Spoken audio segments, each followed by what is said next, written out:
이러다 또 뒤통수 맞는 거 아니야? 여전히 폴란드 방산 계약을 의심의 눈치로 보는 시선이 따갑습니다. 인도네시아를 비롯한 여러 비정상 국가들에 시달려온 대한민국의 전적 때문이기도 하고, 규모가 크다 보니 2차 계약이 끝나고 대금 지급이 완전히 마무리될 때까지 워낙 긴 시간이 필요하기 때문이기도 한데요. 그러나 이 중에서도 가장 우려스러운 건 대한민국의 우수한 군사 기술력이 유출되는 건 아닐까 하는 걱정입니다. 기술 이전에 현지 생산 공장 건립까지 예정되어 있는 만큼 만에 하나 폴란드가 우리 기술력을 빼돌려 대한민국의 성장에 회방을 놓으면 어쩌냐는 건데요. 괜한 걱정처럼 보이지만 유감스럽게도 대한민국에는 비슷한 전례가 이미 있습니다. 바로 튀르키예인데요. 튀르키예는 대한민국에 K2 옥표를 도입하면서 함께 이전받은 기술을 뒤로 빼돌렸고, 이를 이용해 알타이 전차를 개발해 세계 방산 시장에 진출했습니다. 당연히 외견상 상당히 비슷해 보이는 알타이 전차가 K2 옥표 수출에 걸림돌이 되었다는 건 두말할 것도 없는데요. 많은 분이 폴란드도 튀르키예와 비슷한 행동으로 대한민국에 뒤통수를 치는 것 아니냐는 걱정을 하고 계십니다. 그래서 준비했습니다. 오늘은 대한민국이 빠진 기술 이전의 딜레마에 대해 빠짐없이 되짚어보겠습니다.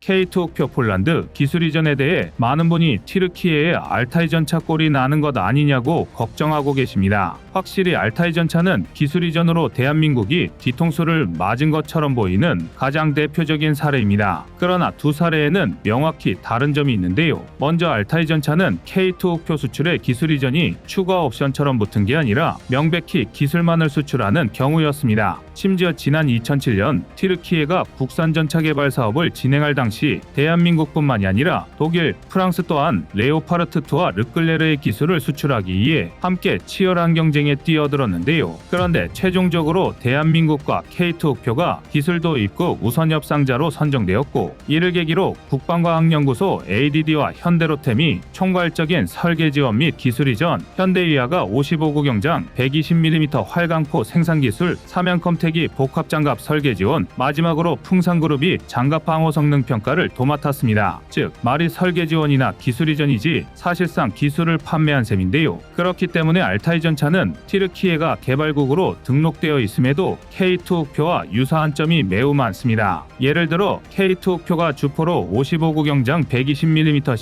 CN08 활강포를 탑재하고 부무장으로 12.7mm K6 대공기관총, 7.62mm M62 공축기관총, 66mm KM25 유견장 연막탄 발사기 두 문을 탑재한 것처럼 알타이 전차도 MKE 120mm 55구 경장 활강포와 아셀산 스탬프2 12.7mm 중기관총 RWS 7.62mm 공축기관총을 무장으로 탑재하고 있습니다. 전반적인 무장 수준이 동일한 셈인데요. 적재 능력도 K2 옥표가 주포 40발, 부무장 12,000발을 예비탄약으로 수납할 수 있듯이 알타이도 전차포탄 40에서 45발, 부무장 탄약 11,200발을 적재할 수 있어 대동소이합니다. 심지어 두 전차 모두 최대 항속거리 450km, 최대 도하심도 4.1m로 같아 비슷한 기동성을 보유하고 있습니다. 그나마 K2 옥표가 도로기준 시속 70km, 야지기준 시속 50km로 알타이가 도로기준 시속 65km, 야지기준 시속 45km인 것에 비해 약간 더 빠른데요. 이는 K2의 전투 중량이 56톤으로 65톤인 알타이 전차보다 9에서 10톤가량 더 가볍기 때문입니다. 알타이가 흑표보다 한 쌍 더 많은 7쌍의 보기륜을 탑재하면서 그만큼 차체 길이가 길어진 탓인데요. 지금까지의 제어만 보면 형상 이외의 K2 옥표와 알타이의 큰 차이는 발견하기 어려우실 겁니다. 여기까지만 보면 튀르키예가 순조롭게 알타이 전차를 양산할 수만 있다면 전 세계 방산 시장에서 대한민국과 K2 옥표의 입지는 좁아질 수밖에 없는데요. 튀르키예는 중동과 남유럽을 잇는 천혜의 환경을 타고났으며 군사정치, 경제적으로 상당한 영향력을 행사하고 있는 강국입니다. 당연히 같은 값에 같은 성능이라면 유럽과 중동의 약소국들이 알타이 전차를 도입해 튀르키예와 군사적 동맹관계를 형성하려 할 텐데요. 실제로 튀르키예는 마치 그 누구의 도움도 받지 않고 혼자서 알타이 전차를 개발하는 데 성공했다는 듯이 지금까지 방산시장에서 대한민국 K2 옥표를 저격해왔습니다. 이 때문에 일각에는 알타이 전차 기술 이전에 참여한 국내 방산 기업이 민감한 군사 기술을 해외에 유출한 매국 기업인 것처럼 알려져 있는데요. 뿐만 아니라 어리숙한 대한민국이 당장의 이득에 눈이 멀어 미래를 보지 못하고 핵심 기술을 유출했다는 비난을 받고 있기도 합니다. 그런데 이것은 틀렸습니다. 튀르키예와 알타이가 잠시 동안은 대한민국과 K2 옥표의 대항마로 떠오르기는 했지만 이는 곧 금세 거품이 빠져버렸습니다. 아주 간단하고 쉽게 얘기해서 알타이 전차는 K2 옥표와 비교하면 속빈강정이요, 안고 없는 찐빵이나 다름없습니다. 사격 통제 장치와 전자장비부터가 K2와 비교할 수조차 없는 저사양인데요. 가장 중요한 소프트웨어 기술을 이전하지 않았기 때문에 사통장치와 전자장비는 튀르키예가 독자 개발한 탓입니다. K2 옥표는 기동간 사격 시의 명중률 보정이나 장기간 교전 시 포신의 굴곡률을 자동으로 측정해 명중오차를 줄여주는 동적 포구 감지기와 목표물의 움직임을 탐지하여 예상 위치를 계산, 자동 조준하는 목표 조준 프로그램, 고속 기동 물체와 사격점이 일치하는 순간 자동으로 사격을 가할 수 있는 사격 통제 시스템 등 경이로운 성능의 전자장비를 탑재하고 있습니다. 그리고 여기에 더해 C4I 기반 데이터 링크 연동을 통한 전장 관리로 단순히 눈앞의 전투만이 아닌 전술 단위의 폭넓은 전장 운용이 가능해졌는데요. 반면 알타이는 레이저 거리 측정기, 측풍 감지기 등 사격 명중률을 보조해주는 아주 기본적인 사통장치만을 갖추고 있습니다. 주력 전차의 세대 구분 기준으로 두 전차는 반세대 이상의 격차를 보이는데요. 아무리 대한민국이 기술 이전과 설계 지원을 해줬다 해도 알타이 전차의 기술은 우리 기준으로 이미 1980년 수준에 불과합니다. K2 옥표가 아니라 88 전차 K1 초기형과 비교해도 될 지경인데요. 더군다나 방어력 측면에서도 K2가 자탄 방어에 성공하며 800mm 이상의 세계 최정상급 방어력을 입증한 반면 알타이는 아무리 좋게 봐줘도 720mm급 방어가 한계입니다. 또한 자동장전 장치를 포기하고 탄약수를 배치한 탓에 알타이는 탑승 인원이 4명, K2는 탄약수가 빠진 3명으로 운용할 수 있는데요. 여기에 더해 현수장치마저 K2 옥표가 전세계 최초로 반능동 유기압식 ISU를 적용하면서 상당히 유기적인 기동이 가능해진 반면 알타이의 비능동 ISU는 기껏해야 K21 장갑차와 비슷한 수준입니다. 겉모습은 얼추 비슷하게 따라할 수 있었지만 핵심적인 모든 능력에서 K2 옥표보다 한참이나 뒤처진 열화판이 바로 알타이 전차인 것입니다. 게다가 대한민국의 설계 지원이 끝나고 난 후 튀르키예는 고군분투 개발을 마무리 지으려 했지만 기술력 부족과 내부 문제 등으로 간신히 2023년에 들어서야 시제품 2대를 자국 육군에 인도하여 테스트를 진행하고 있습니다. 이 테스트 과정에서 아무 문제도 발생하지 않아야 2025년 100대 배치를 시작할 수 있는데요. 18년에 가까운 기간 동안 대한민국의 설계 지원까지 받았음에도 실전 배치를 장담할 수 없는 것입니다. 오죽하면 국내뿐만 아니라 해외 군사 전문 매체들이 알타이 전차를 두고 튀르키예판 아준 전차라고 표현할 정도인데요. 한 가지 재미있는 건 대한민국은 설계 지원과 기술 이전을 수행했을 뿐 어찌되었든 개발 주체는 튀르키예 측이지만 알타이 전차에 투입된 기술 중 60%는 K2 옥표의 기술이 포함되어 있었다는 것입니다. 이쯤이면 거의 마음으로 낳은 자식인데요. 그러나 대한민국은 튀르키예가 결코 나머지 40%의 벽을 넘을 수 없다고 판단했습니다. 기술을 가진 것과 그걸 실기체에 적용하는 건 전혀 다른 얘기인데요. 이를 간과하고 단순히 튀르키예가 대한민국에게 배워 만든 기술로 방산시장에 도전 중일 뿐이라고 기술 이전을 중단해야 한다는 건 지나친 비약입니다. 물론 알타이 전차를 100대 도입하기로 한 카타르의 경우도 있지만 애초에 알타이 전차는 대한민국 K2 옥표와 마찬가지로 메인스트림 시장에 도전할 감량이 안 됩니다. 쉽게 말해 원하는 시장이 겹치지 않는다는 건데요. 오히려 대한민국은 중량과 형상이 비슷한 알타이 전차에 국내 기술로 개발한 전차 파워팩을 실험하면서 오류를 수정할 수 있었습니다. 일각에서는 어떻게 개발한 파워팩인데 튀르키예에 넘겨주느냐 하실 수도 있지만 당연히 대한민국은 파워팩 수출과 함께 제3국 수출 금지까지 계약 조항에 추가한 상태입니다. 오히려 냉철한 판단으로 상대 국가의 군사기술 수준을 파악하고 적극적인 기술 이전을 대한민국의 무기로 삼는 게 더욱 현명한 판단입니다. 기술 이전을 통해 얻은 것들로 대한민국의 오리지널 무기 체계의 세대를 한 단계 위로 업그레이드하고 장기적으로 이를 이용해 대한민국에 대한 기술 의존도를 높이는 게 우리의 전략이라고 할 수 있는데요. 이를 위해 대한민국이 지정한 최소의 커트라인이 바로 반세대입니다. 기술 이전이란 약간의 리스크를 감내할 가치가 충분한 가장 최선의 기술 실험장이라는 말과 같은 말인데요. 물론 물론 기술 유출을 걱정하는 마음을 이해하지 못하는 건 아닙니다. 당장 폴란드만 보더라도 K2 표GF 모델 180대를 직도입하고 차후 국내에서 K2PL 사양 개발 후 450대를 완제품인도 2026년부터 폴란드 국영방산업체인 PGG와 370대를 현지 생산하는 방식으로 계약이 이루어졌습니다. K9 자주포 역시 48문을 GF 형식으로 우선 직도입하고 나머지 K9A2 사양과 동일한 K9PL 624문을 현지에서 라이선스 생산할 예정입니다. 그나마 FA50이 GF 모델 12대와 차후 36대의 FA50PL 모드를 직도입 방식으로 인도받는데요. 만에 하나 폴란드가 라이선스와 이전된 기술을 빼돌려 K2 흑표, K9 자주포, FA50의 카피품을 만들어버린다면 대한민국으로서는 난처해질 수밖에 없는 상황입니다. 그러나 첫 번째, 국가 간의 거래에서 사기극에 가까운 이런 행동이 벌어질 리는 만무하고, 두 번째, 수백 대에 달하는 생산 숫자만 보면 느껴지시겠지만 이만한 물량을 전부 소화하려면 최소 10수년은 필요합니다. 그 사이 당연히 대한민국은 폴란드가 도저히 따라잡을 수 없는 기술 발전에 성공한 상태일 텐데요. 1970년대부터 독자 기술 개발에 돌입해 이제는 어느 정도 자부심을 느낄 만한 자주 국방에 성공한 대한민국이지만 여전히 미국산 무기를 상당량 수입하고 있다는 걸 생각하면 그 격차를 메우기가 절대 쉽지 않으리라는 걸 알 수 있으실 겁니다. 오히려 폴란드와의 대규모 계약을 통해 대한민국의 새로운 기술력을 시험할 기회와 예산이 생겼다는 점에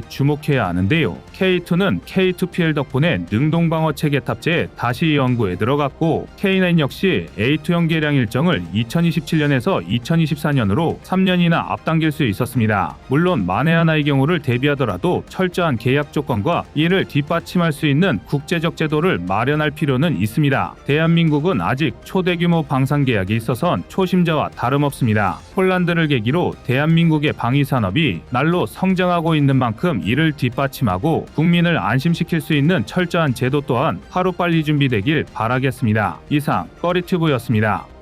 안녕하세요, 꺼리튜브입니다. 그동안 보내주신 사랑과 응원으로 1편 출간에 이어 이번에 꺼리튜브의 새로운 신작 세상에 밝혀지지 않은 현대무기 비하를 출간했습니다. 내용이 어려워 쉽게 다가서지 못했던 군사무기 이야기를 남녀노소 누구나 편하게 이해할 수 있도록 모아봤는데요. 그 누구도 알 수 없던 현대무기 비하의 숨겨진 이야기를 이제 온라인 서점이나 가까운 서점에서 만나볼 수 있습니다. 또 전문적인 군사무기 이야기를 알고 싶다면 꺼리튜브 1편인 대한민국 6회공 군사무기도 준비되어 있습니다.